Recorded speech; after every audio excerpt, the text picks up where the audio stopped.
Hey, glad you're with us. Thank you for being with us and taking time out of your day. The Back Nine Boys Golf Show is brought to you by Mizuno Golf. Reach beyond by Sea Palms Resort. Become a member at seapalms.com. By Club Car, the leader in sport, utility, and personal vehicles. By RSM, proud sponsor of the RSM Classic, giving back to our community. And by Bridgestone Golf. Get fitted for your new Tour B ball today. On the show, we're going to talk with author and former Sports Illustrated writer Bob Herrick about his book, Tiger and Phil, plus his conversation with Phil prior to the London LIV event. Then we'll talk with Mac Barnhart of Rock Sports Management about the LIV Tour and how hard and expensive it is to pursue a PGA Tour career. And then we'll talk with Tech Steve Henneman, who'll talk to us about their new Clear rangefinder. Are you ready for this? That not only fits on your belt, but could also fit in your pocket. But first up is Rock Sport Management CEO Mac Barnhart. Mac and I sat down to hear his thoughts about the LIV Tour. Oh, Rich, I'm in a unique position because I represent professional golfers, and one of my jobs is to find opportunities for my golfers. The LIV Tour is an opportunity for golfers, and so you have to pursue it. You have to take a deep look at it, and from my point of view, it's just another opportunity to play golf for money. Obviously, there's a lot of folks out there that believe that these guys have defected, that they've been betrayed, all this other kind of stuff, that they shouldn't be playing tournaments. Obviously, there's a lot of stuff that's going to be coming out in the near future. Who knows where that's going to go? What are your thoughts about the USGA, the R&A, the Masters, and all those things that may or may not happen? Well, this is a precarious situation. So the PGA Tour doesn't own any of the four majors. The PGA, I've said it all and on, I'll say it 1,000 times. The PGA Tour has done an incredible job. They have an incredible courses, rules officials, take care of the players. They have an incredible retirement fund, and I think they have an incredible product. They've given $3 billion in charities. But at the glimpse of this competitive league coming out, the tour started finding other monies to start paying popular players and stuff like that. I didn't like that. I was like, wait a minute, you're doing a great job. You've already done a great job. Let people pick where they play, and if they don't want to be a part of this great endeavor, then don't worry about it. So when that started, it made me pause. As far as guys defecting, look, I mean, this happens all over sports, all over times. And now with the NIL deals, you're going to see college kids defecting to colleges. But you see people play for the Oakland A's, and then they go to the New York Yankees for 10 times the amount of money. And so this has been going on for a long time. I don't know. I mean, I've read the rules of the PGA Tour. I know what kind of rights they have. But let's be honest, what rights they have, if they've never been challenged, we don't know. And the courts will probably end up deciding it. And that's unfortunate that it has to go to that level. I was asked a question the other day. What do you think? What is the state of the PGA Tour? And what do you think of golf in general? I think golf's still in a good state. What are your thoughts?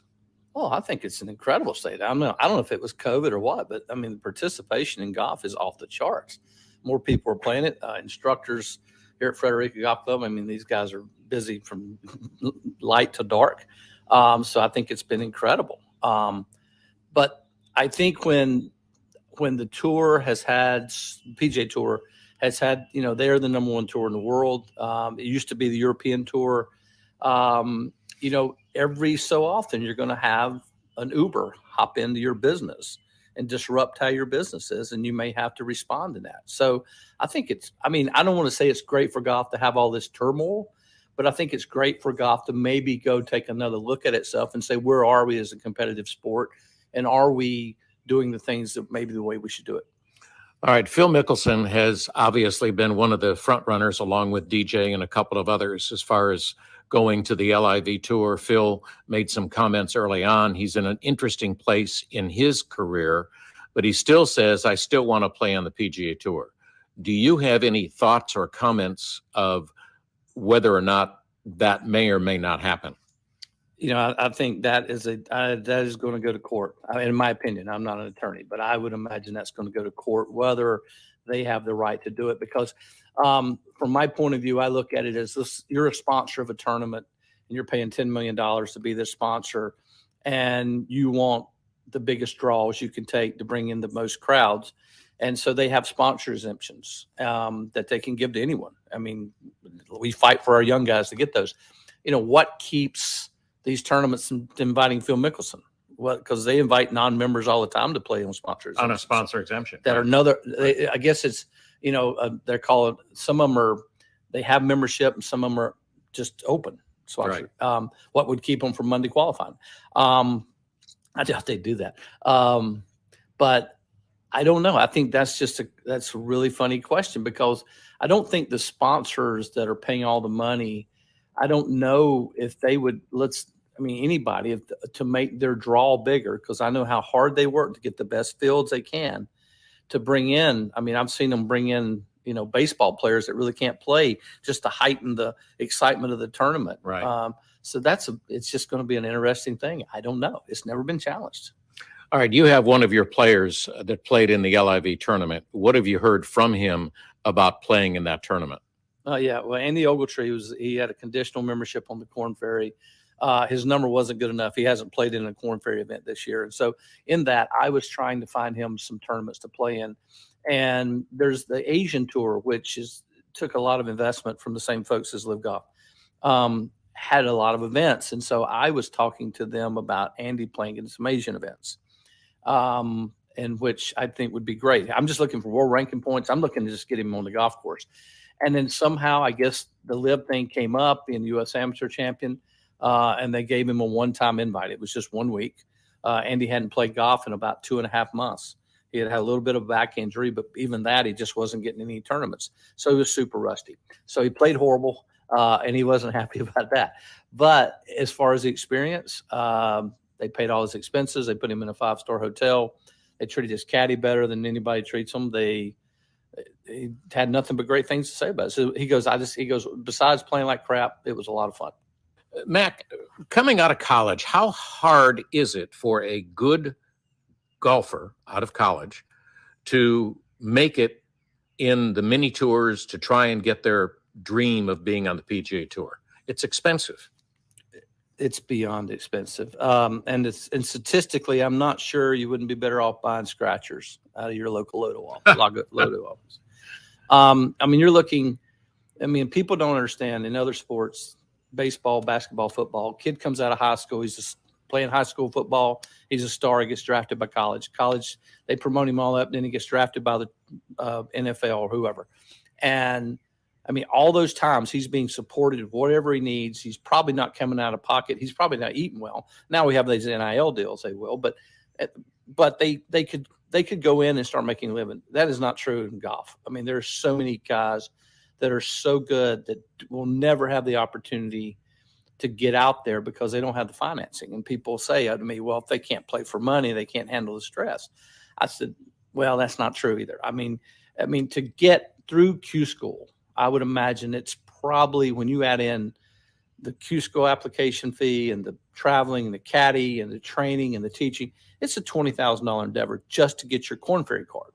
Now you got a Korn Ferry card, and your first 2 of tournaments are in Bermuda. In the Bahamas, and then you're going to go to South America, and then you're going to start traveling around, flying, because that tour was meant to be driven and to keep the cost down, but it is not down. It's expensive. And now with the inflation we have, airfares are up 30%. So no, most golfers, there's a lot of golfers that will never have a chance because they're not financially in a place to do it. And it's kind of sad and then you play that hard and you put that money and you invest it, and people go, and then look at the rewards you reap. And you reward your reward is to get on to the PGA Tour. Now you got to go play the best players in the world every week and spend twice as much money. So no, it's crazy hard. And I think that's why most of these guys, most of the players on the PGA Tour come from somewhat of affluent background, or they were lucky enough to have a sponsor at a local club help them. But without those two things, you've got no chance of making it. That is Mac Barnhart, CEO of Rock Sports Management. He and Davis went to school together, and that's how they started out working together. Next up is a rangefinder that fits in your pocket. We're going to talk with Steve Heineman right after a message about pizza. So how do you spell pizza? I spell it with just 3 letters, C-J-S, CJ's.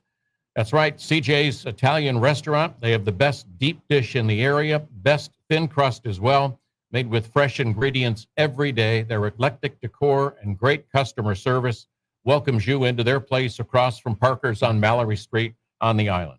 CJ's Italian restaurant also serves salads with freshly made salad dressings, subs. Check out their entire menu at cjsitalianrestaurant.com.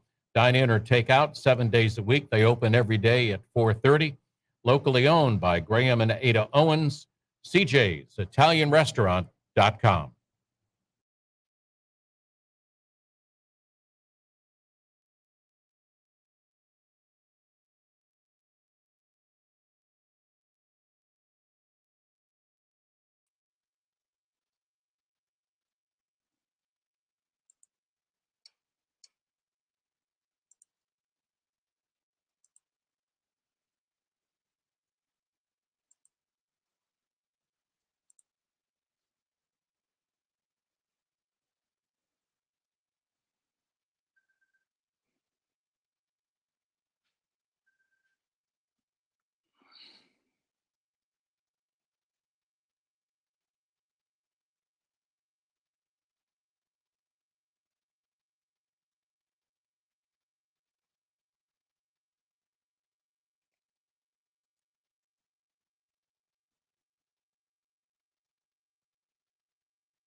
Hi, this is Adam Shupak with Golf Week Magazine, and you're listening to the Back Nine Boys Golf Show. And welcome back. I'm Rich Stiles. Glad you're with us. You know, there's a lot of rangefinders out there that you can buy, but not many can fit on your belt or, more importantly, in your pocket. Our next guest is Steve Heineman of Tech Tech Tech. Good morning, Steve. How are you?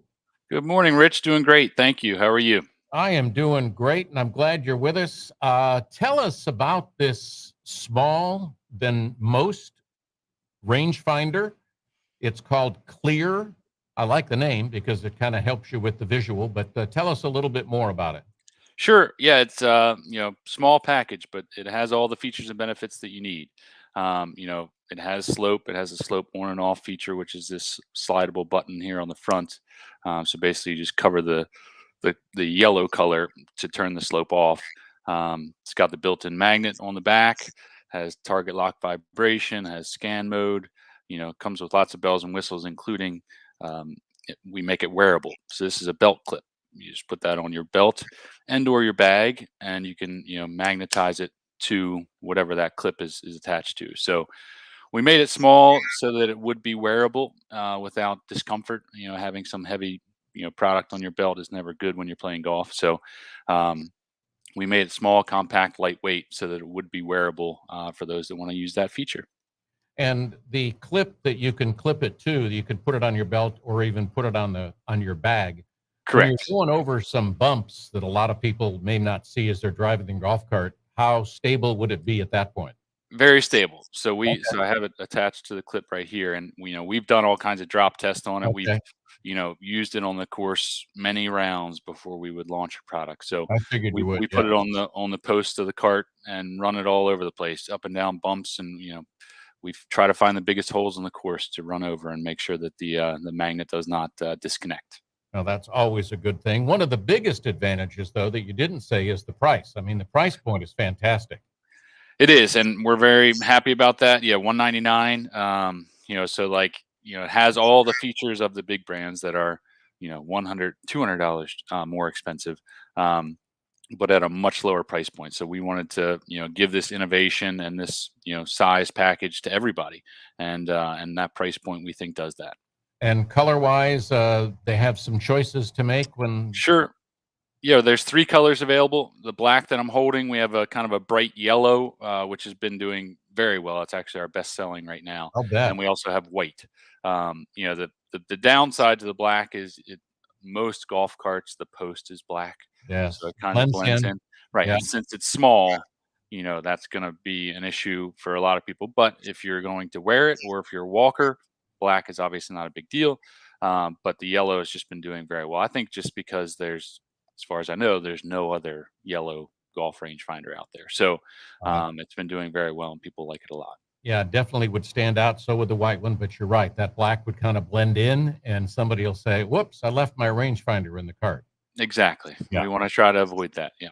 All right, before we get along too long, give us your website so our folks can go to it. Sure. us.techtech.com. So we are an international company, like a lot of companies these days. The founders are from France. They live in Asia now at the factory. So, we're definitely an international company that started that way, and we've kind of expanded, east since then.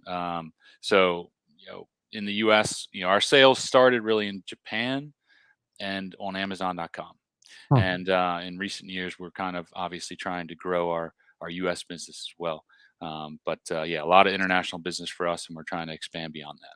In your research, Steve, when you were doing the research and you were kind of coming out with another product, thinking about it, and your team was kind of getting together, what did you find that led you to develop the Clear rangefinder?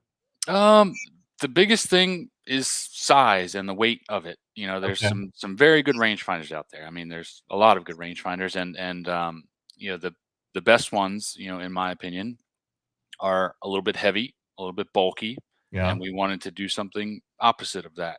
Kind of trying to swim upstream a little bit and do something different so that we could find a space on the shelf. As you alluded to, there's tons of rangefinders out there. Yeah. For us to get a spot on the shelf at a retailer, we have to be different. And the way we did that is designing a very compact rangefinder, very lightweight rangefinder, and a wearable rangefinder. So that is our niche, and I'm sure there's already been a couple of companies that have come up with a clip of their own since we launched it. But we wanted to do some things differently and hopefully get credit for that so that we could find a way onto the shelves. And also, don't forget about the ball marker. Exactly. Thank you very much for reminding me. Yeah, this is a ball marker that comes on the front of the case, and it blends in so well that most people might not even see it. And the best way to get it off is to slide it up. But when you buy the package, the clear package, it comes with a sleeve with the ball marker in it. So, for those of you that purchase it, we hope there's a lot.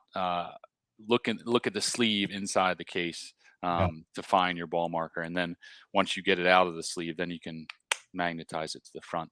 Awesome. And the other cool part about it is this ball marker will also magnetize to the cart pole. So the magnet is in the ball marker. It's not just relying on the magnet on the case. So you can actually put it on the golf cart with your rangefinder if you'd like. Gotcha. All right. So in the research that you've done, and we've all used a lot of different rangefinders. We look through them. Sometimes we find it difficult to find the pin because we're just too far away. But what do golfers want from a rangefinder? They just want to point, click, get the yardage, and go. Exactly, and quickly.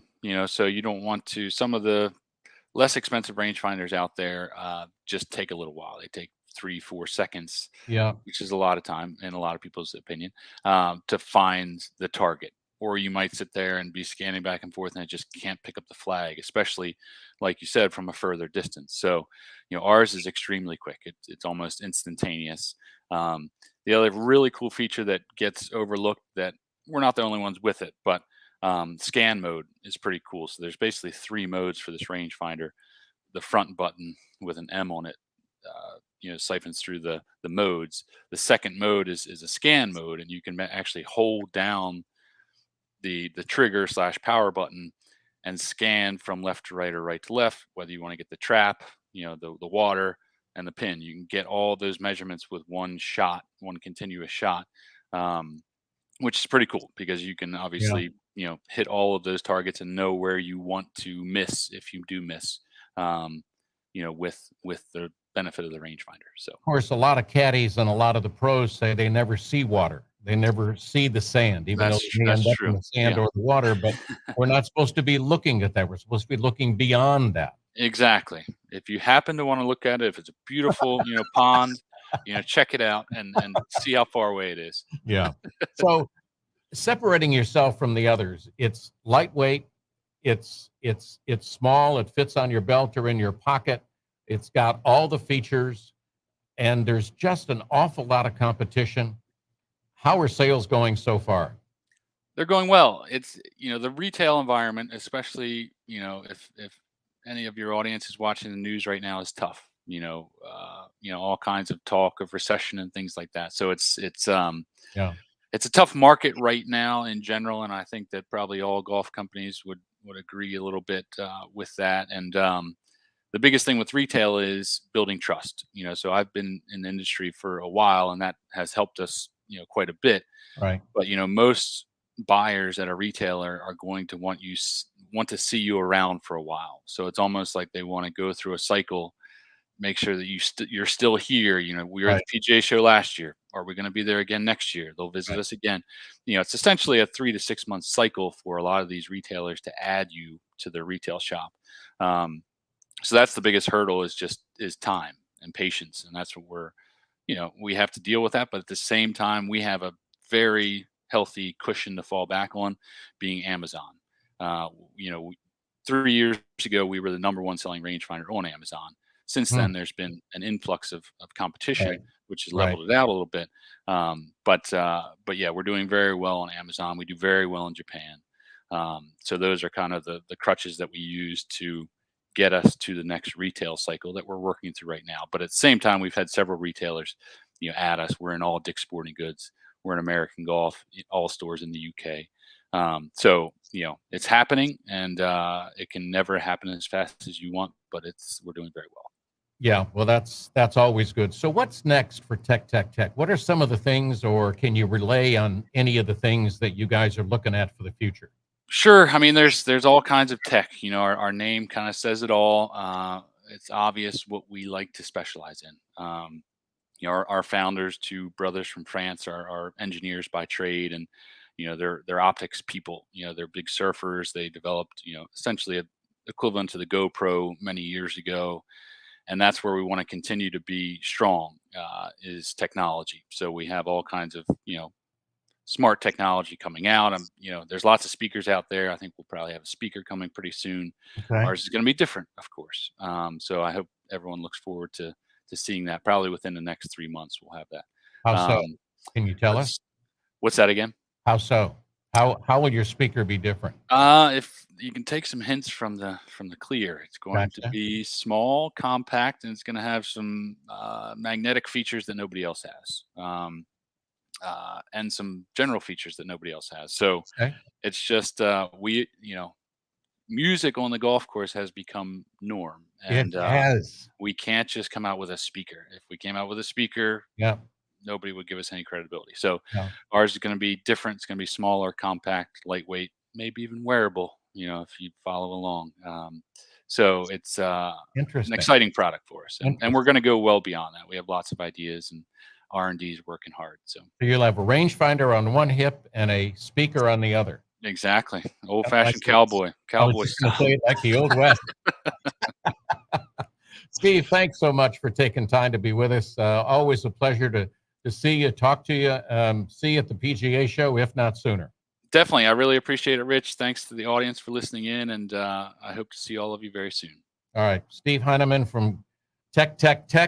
Great product coming out with some more. So stick to it. USTechTech.com. Find out more. After the break, Bob Herrick, who wrote for Sports Illustrated for quite a long time, is going to be with us. He wrote a book called Tiger and Phil, and he'll talk to us about that, all the research that he did, plus his last conversation with Phil prior to the LIV event. Are you looking for new clubs? Well, you'd need to try the new Mizuno 922, 923, or 925s that are coming out or already here to improve your game. These new Mizuno irons help you reach beyond, and then you can add to and take a look at the Mizuno driver. The fairway metals, the hybrids are incredible, and you're on your way to your game improvement. They've also got some new models of putters. Take a look at those. And where can you do that? On MizunoGolf.com. Check it out at Mizuno Golf and reach beyond.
Hey, this is Bo Van Pelt from the PGA Tour, and you're listening to the Back Nine Boys. And welcome back. I'm Rich Stiles. Our next guest is Bob Harig, Sports Illustrated golf writer, author of a book, Tiger and Phil, now with SI.com. Good morning, Bob, and welcome to the Back Nine Boys Golf Show. Hey, good morning. Thanks for having me. Always a pleasure. The book, phenomenal. I know you've walked many, many holes with Tiger and Phil and probably have more stories than you could probably put in the book. But what prompted you to write a book about this dynamic duo?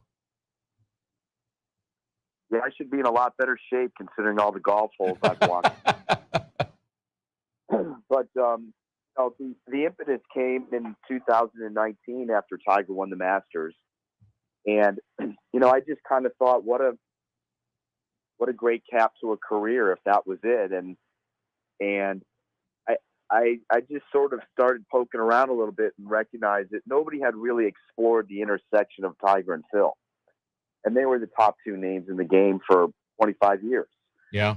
There were people who took their shots at them and came along, like Retief Goosen or Ernie Els, Vijay Singh, a lot of great players, Jim Furyk, Padraig Harrington. But, those were the two that kind of withstood everything.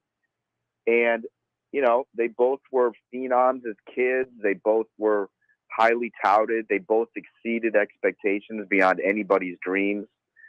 And they had a bit of a prickly relationship. There was some tension there, some pettiness at times, some churlishness, some, childishness maybe, just, it wasn't egregious. It was just kind of, they didn't get along that well. Mm-hmm. And it's probably normal in a situation where two guys are fighting for the same thing. And so I just felt like bringing that all together and telling all the stories along the way, their greatness highlighted along with some of their disappointments made sense.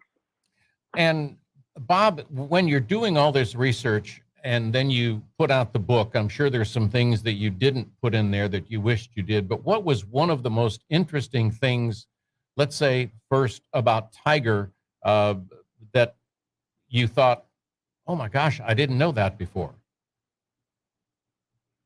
Yeah, that's good. I think I knew more about Tiger than I did Phil, probably because there's been so much said about him and written and things like that. Right.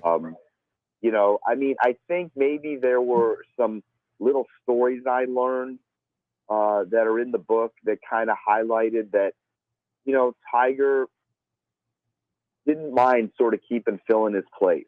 Right. There was just these little incidents that spoke to the competitiveness of him. He wasn't going to let him get close. They weren't going to be pals. Right.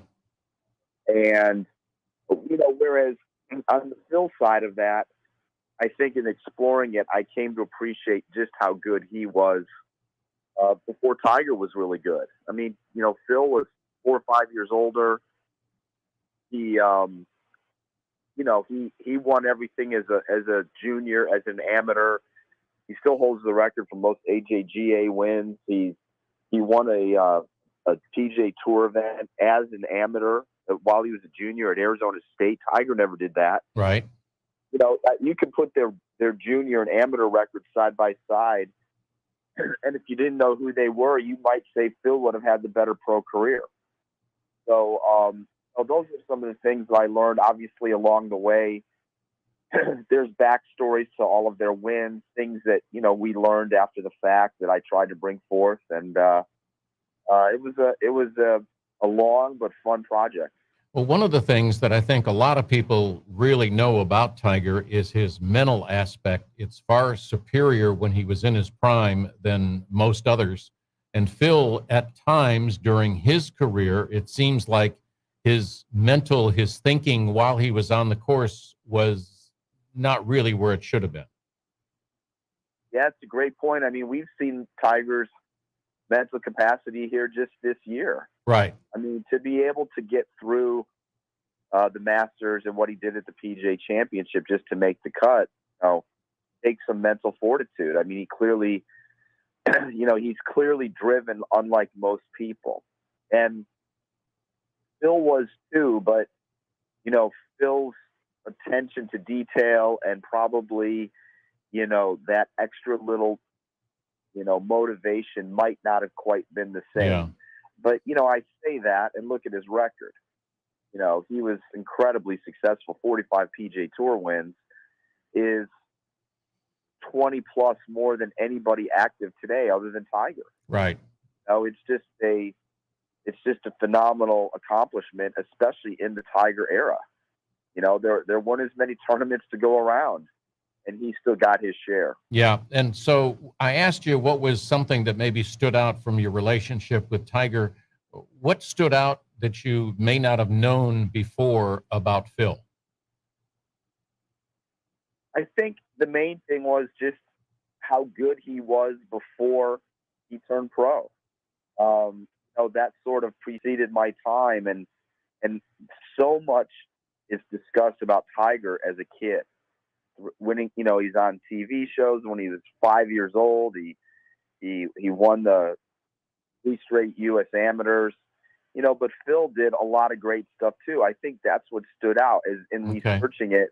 I came to recognize, he was Tiger before Tiger. He was recruited to colleges when he was a freshman in high school. He could have probably turned pro when he was, Tiger turned pro at 20. He skipped his last 2 years of college. If Phil had done that, how many more times might he have won? Yeah, good point. Maybe he adds a few more wins because he clearly was capable. He won one as a junior in college. So I think that aspect of it is something that stood out to me that I learned about him.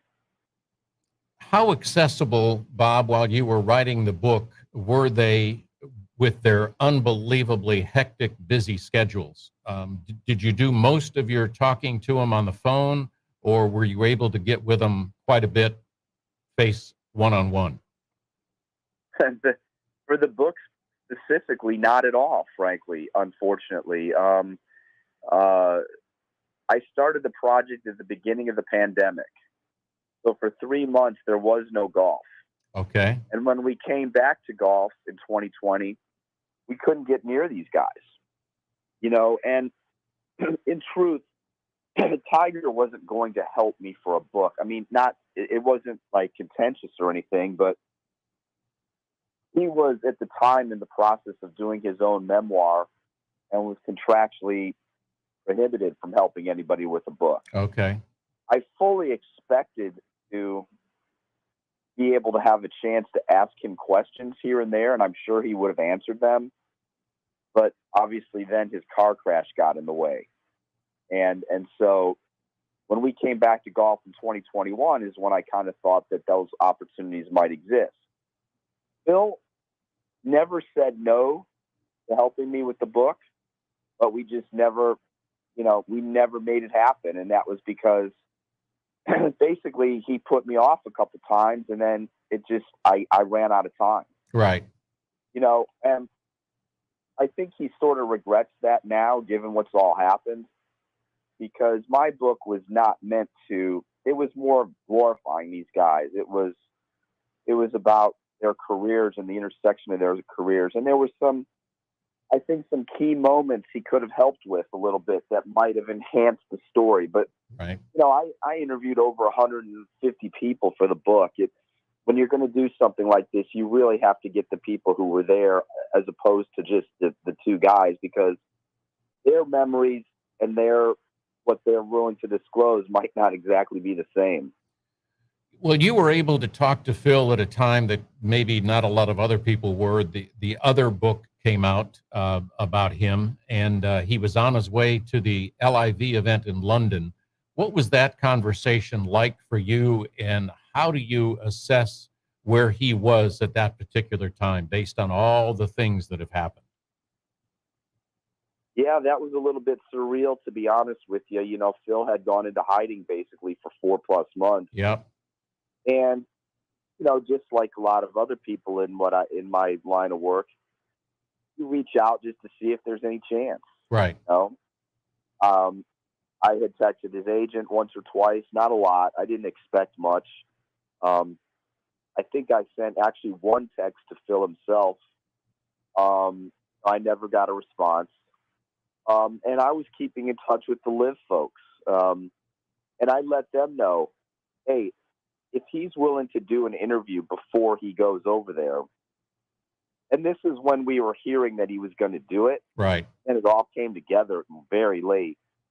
I said, hey, look, if he's willing to do something, I'd love to do it, because sometimes these guys want to get out in front of a big media conference. Right. It sort of helps use it a little bit.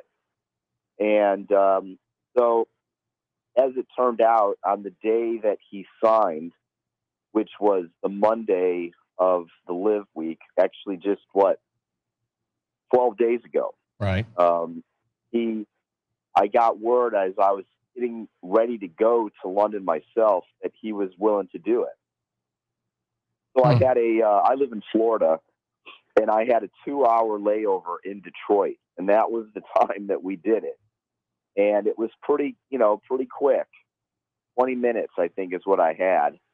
And, I had a series of questions that I had written down, I thought covering the main points. I was told I was not precluded from asking him anything. I could ask him what I wanted. And so I did. I asked him every question I had, and he answered them all. Now, some of them he might not have answered the way we'd like, but at least he gave an answer. I thought it was interesting how he talked about the gambling, and he admitted the addiction and talked about being embarrassed. He was clearly wanting to talk and get it out there. I'll bet. Yeah. Because he knew what was coming. Yeah. And if you've seen the few interviews since, the main one in London and then the one here at the U.S. Open on Monday, they were pretty tense. Yeah. And look, I understand the questions. They've got to be asked, but unfortunately, there's not a great answer to any of them. I mean, if you are against what he's doing, there's nothing he can say that's going to appease you. Right. And he's not going to come out and be vehemently opposed to the Saudi regime when indirectly he's being paid by them to play in this golf league. Right. And he's probably not going to just come out and say, hey, I don't care about all that stuff. I'm doing it for the money. So the answer lies somewhere in between, and it's just not going to be satisfying to people. Yeah. Understand. And I got a lot of other questions for you, Bob. We got to take a quick break, but we'll be back with Bob Herrick, the author of Tiger and Phil, right after this on the Back Nine Boys Golf Show. Stay with us.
Hey, everybody out there. This is Dan Murphy, and thrilled to be on the Back Nine Boys. I am the president and CEO of Bridgestone Golf. Been in the business for about 25 years, and I've learned that Rich Styles and the Back Nine Boys are the way to go.